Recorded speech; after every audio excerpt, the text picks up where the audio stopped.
How's it going, everybody? Welcome in to another episode of the Mavs Step Back Podcast. I'm your host, Dalton Trigg. I'm doing this one solo this time. I don't have my guy, Drew Johnson, with me, but I had to come on here and talk a little bit about um, Anthony Davis's Mavericks debut. And it was Anthony Davis and Max Christie's Mavs debut at home. Max Christie's had a couple of good games for the Mavs so far. Um, but he completely blew those first few games out of the water in his first home game. The Mavs took on the Rockets. The Rockets were number 4 in the West standings to start the day. The Mavs, they were at 11th here recently. They've moved all the way up to 8th, and they're only like a game and a half outside of that number 6 spot in the West. So things are trending upward. The Mavs, we've talked about how the defense was probably going to look, um, you know, with this new formed roster. And sure enough, I mean, it couldn't have been any more suffocating defense from the Mavs front court. I figured, having PJ Washington at the 3, 80 at the 4, and then Gafford at the 5, you figured that was going to be pretty sufficient in locking folks down, and it worked. It worked incredibly. Like, AD had a game's worth of stats in the first half, and he finished the game with a team best, team high 26 points, 16 rebounds, 7 assists, 3 blocks. He was 10 of 18 shooting, 2 of 2 from 3, 4 of 6 on his free throws, was a +9. He was unbelievable. Made a major difference. Alfred Sengun for the Rockets was pulling his hair out, trying to, trying to score on him in the paint. He just couldn't do it. There was one sequence where AD blocked Sengun twice in the same play, got the rebound, got it out to Clay in transition. Clay hit a transition 3, and the crowd just went nuts. So, it was a mixed emotions on this day because there were protests going on outside of American Airlines Center because obviously people are still unhappy when you rip off a band-aid that is Luka Doncic, which that's probably a bad way to put it, but rip off a band-aid, pull a rug out from under, however you want to put it. It was shocking. It was fast. It didn't give people any warning whatsoever, uh, and they made their voices heard before the game. But then, the game started. If people are like me, you kind of got tired of moping around and woe is me and all that stuff because I mean you can't change it. And I understand if people want to continue, doing that, but I mean, I can't do it. So, emotionally, I've moved on from it. I'm hoping for the best because Anthony Davis is an otherworldly talent when he is healthy and on the floor. Um, and it's looking pretty promising so far. I'm not gonna lie to you. Now, obviously, the long term future is what everybody is upset about, and that's what people think will end up hurting the Mavs, biting the Mavs in the butt, before it's all said and done. But short term here, you can definitely see, uh, how the Mavs could make some noise in the West because man, when they and especially when you get Derek Lively back out there, the three-headed monster, big man monster of Anthony Davis, Daniel Gafford, and Derek Lively is going to be giving teams fits. Like I can't wait for that, and we'll see. But we'll see when Lively gets back. Probably either at the end of March or like the very early April part of the schedule. But man, what a game! The Mavs beat the Rockets 116 to 105 for the second consecutive game. They built a lead as big as 20. Uh, they beat Boston in the last game, and it ended up being a 7-point win, but they were up by as many as 27 in that game, and AD wasn't even playing. I mentioned Anthony Davis. He had a great night. He did not finish the game because of an injury scare, is what we'll call it for now. He's been dealing with an abdominal strain, which is why he didn't play in the first 2 games since the trade. Uh, it was non-contact. He was kind of reaching down toward his lower abdomen, groin area, and the first thought was, oh no, he's re-aggravated that abdominal strain. But he said that it was just like a muscle spasm or something in between the quad and the groin area, and he said he was able to loosen it up and it was fine. He actually Shams reported this for ESPN that Anthony Davis was wanting to come back into this game, but the Mavs kept him out. They wanted to be cautious. They had a decent lead. They felt like they could finish it out without him, and not risk him getting further injured, especially being this close to the All-Star break. So I think that ended up being the right choice. The Mavs close out the Rockets. They get their 28th win of the season. AD says it was a non-serious thing, so he should be fine going forward. And it was overall, it was a good day. I think everybody kind of, I don't want to say they got closure, because I don't think they'll ever have closure given the seismic move that happened last week. I mean, there's really no way to get full closure from it when your franchise guy goes to a different team. But I think it was a good way to kind of make people feel a little bit better, seeing just how dominant Anthony Davis is. Um, and I mean, look, Kyrie Irving was not very good in this game. He ended up with 13 points, but he was 0 of 4 from three, 4 of 15 from the floor. He only had 2 points at halftime and hadn't made a field goal at halftime. Um, only 2 rebounds, 6 assists. So I mean, he did have a couple blocks, which that was pretty impressive. The Mavs as a team set a franchise record today with 18 blocks. 18, which is unreal. I mean, first Anthony Davis's first game with the Mavs, and the team sets a franchise record for blocks, and it was the most blocks for any NBA team since 2022. So just an absolute block party, locked down the paint. Everybody, got in on the action for the most part. But just going down the stat sheet here, PJ Washington, he also left the game with a sprained ankle, only played 16 minutes, didn't play in the second half. So that's something else we got to keep an eye on here.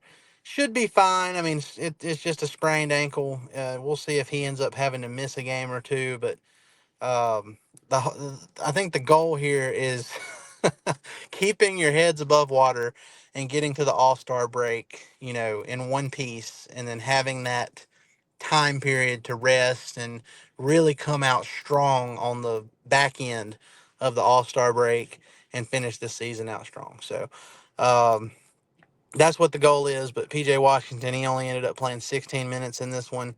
Only 1 of 4, had 6 points. He had 3 blocks though in those 16 minutes, um, and let's see, 3 rebounds too. So shout out to PJ Washington for being a dog on the defensive end until he had to leave the game. Um, like I said, Kyrie Irving he ended up with 13 points. Klay Thompson had 13 points, 6 of 14 shooting.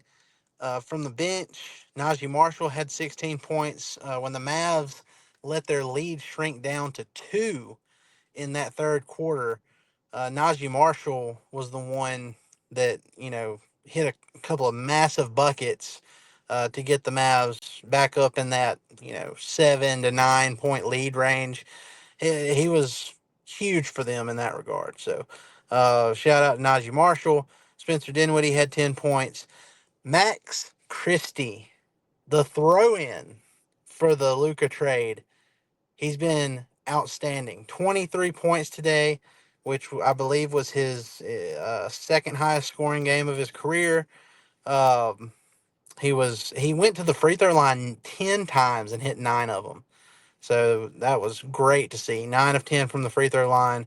Hit 4 of his 5 threes, a clutch 3 when the Mavs were up 106 to 100 in the final minutes of the game.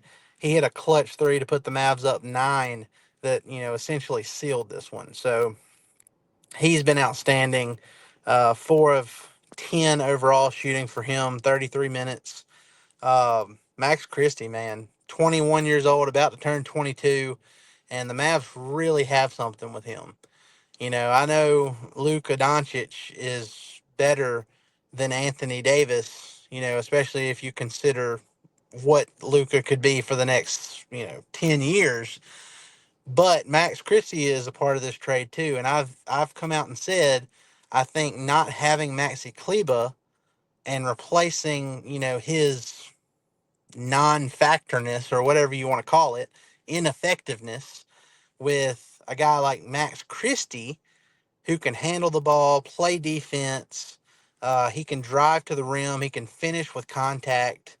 That's a massive win in and of itself. So, say what you want to about, Luka for AD in a nutshell, but Max Christie could end up being a massive part of this deal that we talk about for years to come, especially if the Mavs are able to get healthy, gel, and make a run and win a title this year. That's the thing. That's the only thing that's going to save Nico Harrison, as far as like his reputation and how it goes following this trade. It's championship or bust for this team, and I think he knows that. I think he understands how big of a risk he has taken. Uh, it may not be the smartest risk, to, to put it nicely, but it's the risk he's chosen to take, and we'll see. We'll see how it goes. You can see glimpses from today of just how good this team can be. When they're at full strength, and really not even full strength because Lively wasn't there, and Kyrie, he's been off the last couple of games, but you can definitely see it, especially with that front court of PJ Washington, Anthony Davis, and Daniel Gafford. It's going to give teams absolute fits, for the rest of this season and hopefully going into the playoffs. So, we'll see. We'll see how it goes. The Mavs will have, let me see here. They've got 3 more games until the All-Star break. Monday night, they'll play the Sacramento Kings. All these games are at home. They'll play the Sacramento Kings. Uh, then on Wednesday, they'll play the Golden State Warriors, who just traded for Jimmy Butler. That'll be interesting to see how that unfolds. Jimmy Butler played in his first game with the Warriors tonight and looked great. So we'll see how the Mavs do in that one. And then second night of the back-to-back on Thursday, the Mavs finish things out against the Miami Heat, who made the trade with the Warriors, and that now they have Andrew Wiggins and some of those pieces. So we will see how the Mavs close out this little stretch before the All-Star break. Ideally, you win all 3 of these games. I think all 3 of those games are winnable. And then if you do that and you go into the All-Star break 31-25, you got to feel good if you're Dallas. Uh, because you come out of the break playing the New Orleans Pelicans, then you play the Golden State Warriors again, who again I think given your massive advantage when it comes to overall defense and especially your front court, you should beat Golden State. And then the third game out of the break, you play the Lakers in LA, Luka Doncic versus his former team. And I know there's going to be a lot of mixed feelings, mixed emotions. But look, everybody talks about Luka and getting his revenge against the Mavs. People don't think about the other side of it. Anthony Davis and Max Christie are going to want to show the Lakers something too. So, it goes both ways. I know Luka is one hell of a player, and I don't think that you're going to easily replace what he brings when he's fully healthy. But you look at the combined production of Max Christie and Anthony Davis today. They combined for 49 points on 15 of 28 shooting, 6 of 7 from 3. They combined for 18 rebounds, 9 assists, 4 blocks. And that's with Anthony Davis, essentially not finishing the fourth quarter because of that, injury scare that ended up not being anything serious. So, if they can do stuff like that, then it's gonna end up being a lot closer trade than what people thought it was going to be, especially in the short term. Long term is where it gets dicey, but none of us can predict what's going to happen in the future. We think we know what's going to happen in the future. I think I know what's going to happen in the future with Luka and potentially winning championships and MVPs and all that stuff. But the truth of the matter is, we don't know. We don't know. So it's one of those things where you think and there's emotions and everybody's mad at Nico Harrison, and for good reason. Given how it unfolded. I mean, if you're going to trade the guy, at least like let him know. Don't blindside him, because I mean, or at least let him assign him to the supermax and then let him know so he can't dictate where he wants to go to. So there was a better way of doing that, and it didn't happen. But it's over with now, and I'm not telling people how to feel. I know people handle sports grief differently than others, but like I said, I've emotionally moved on from it. I'm excited for Anthony Davis. Seems like a great, great dude. Max Christie seems like a great dude. I mean, 21 years old, and you would think he's like a 10-year pro with how he, talks in his interviews and carries himself on the floor. So, very excited for this team, man. I think they have a real shot to do something special. The defense is going to be stifling, and there were some concerns about the offense being stagnant, but from what we've seen in the win against the Rockets and even against the Celtics without Anthony Davis, I think it's going to be all right. I mean, the ball's moving around, several guys stepping up, second chance points like today we saw against Houston. Anthony Davis getting offensive rebounds and, dunking off of those offensive rebounds. The first play of the game, AD was getting doubled, so he just lobbed it up to Gafford, and it was a strong dunk finish. So stuff like that, you look at it, and I just really feel like it's something we can all be excited about. So consider that my word of encouragement for Mavs fans who might still be frustrated. Maybe you were excited watching this debut for Anthony Davis, but you were frustrated because he had the injury scare, and then every now and then you think about Luka, and it's going to be a thing that just keeps coming up, and you can't really escape from it. But just try to enjoy this. Basketball is fun. um, it's stuff like what we've experienced in the last week hasn't been fun, but it's part of the journey. It's sports is full of triumph and heartbreak, and there a lot of times for a lot of fan bases there's a lot more heartbreak than there is triumph. So just try to enjoy it. Try to enjoy the journey, and I think we have a lot of fun days ahead of us for these Mavs. So, and I'm not thinking about the long term future. It might end up being awful, but I'm not thinking about it right now. I'm in the moment, just like these Mavs are, and hopefully they can string something together and win a title, because that's some people say it might not mean as much to them because Luka's not involved in it.